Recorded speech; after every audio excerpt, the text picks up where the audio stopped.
Battle groups are the standard force composition within the Union Navy, led by officers of commander rank or higher.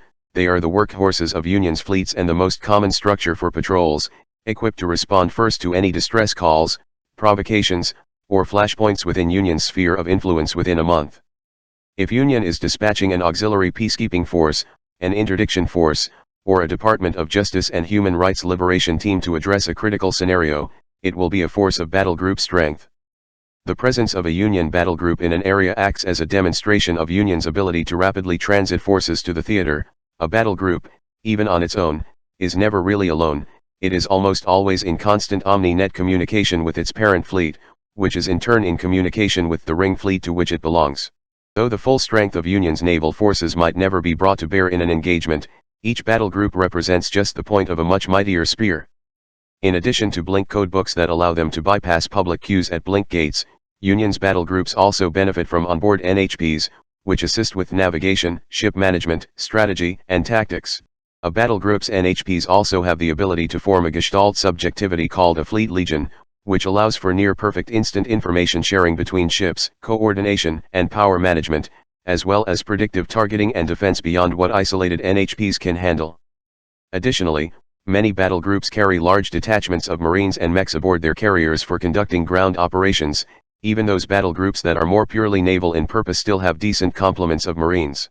Battle groups are typically composed of 2 to 6 capital ships and their escorts, not counting strike craft such as fighters or bombers. When multiple allied battle groups operate in a theater, they are collectively referred to as a fleet, which is itself commanded and coordinated by an admiral. These ad hoc fleets are distinct from ring fleets, which are made up of the combined forces of an entire ring. Union ring fleets, or URF, are the largest naval forces a hostile power could expect to engage. Encompassing the entire naval and ground strength of a ring, a URF can bring thousands of capital ships to bear alongside tens of thousands of subline ships, and I have to remind you, the current form of Union Navy is after a period of significant demilitarization since the Third Com Revolution. A URF, should it be called, is commanded by a ring admiral, a temporary rank created specifically for such a purpose. In most cases, the ring admiral reports directly to CENTCOM and NAVCOM, and enjoys priority access to GALCOM iteratives. No threat faced by Union has yet justified the deployment of a URF, though contingency plans do exist based on low-confidence GALCOM forecasts. For the Union Naval Department, the URF is more of an administrative designation than a strategic or tactical one. On paper, it is possible to engage and defeat a URF, though unlikely and not without knock-on complications. While not all of Union's 11 rings are as built up as those closer to Cradle, any one of them could respond with strength should a URF from a neighboring ring be defeated. Another consideration is that, when engaging Union directly, one must plan to lose access to the OmniNet and Blink space. As it stands, these advantages enjoyed by Union, size, communications, and logistics, make it all but impossible for an enemy force to chart a course to total victory. Should a URF be deployed, it would be far too large to deploy in one massed battle. Even acknowledging that the overall scale of engagements would be much larger than in conventional interstellar warfare, URFs would stream into combat theaters in a steady increasing accumulation of battle groups and fleets. Bolstered by unfettered access to the OmniNet and Blink space, URFs do not suffer from the logistical hazards and pitfalls one would expect from a fleet of such size. Fighting one would not just mean fighting the collected strength of an entire ring, but fighting against the very infrastructure of what makes interstellar travel and communication possible in the galaxy.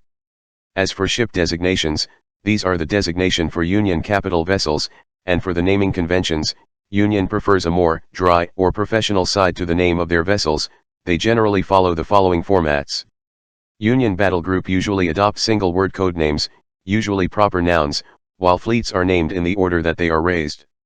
Frigates are generally named after inland sea and lakes found on Cradle, as well as season and months, cities, extant or long gone, and folk heroes and figures from labor history. Carriers are generally named after rivers and canals found on Cradle, as well as forests, capital cities, extant or long gone, folk heroes and figures from labor history and so on. Battleships are generally named after naturalists and environmentalists, mountain peaks and canyons on Cradle, large geographic features on Cradle, theorists and writers, and so on. Subline ships essentially draw on whatever that could be found, from cities and towns, to figures and creatures of legend and myth, anything deemed appropriate by the Union Naval Department Board of Names and Registers.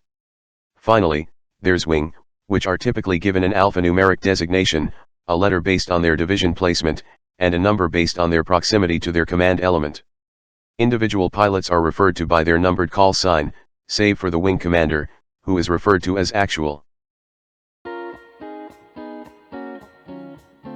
Hello there, if you like this video, please subscribe to my channel and click that notification bell button.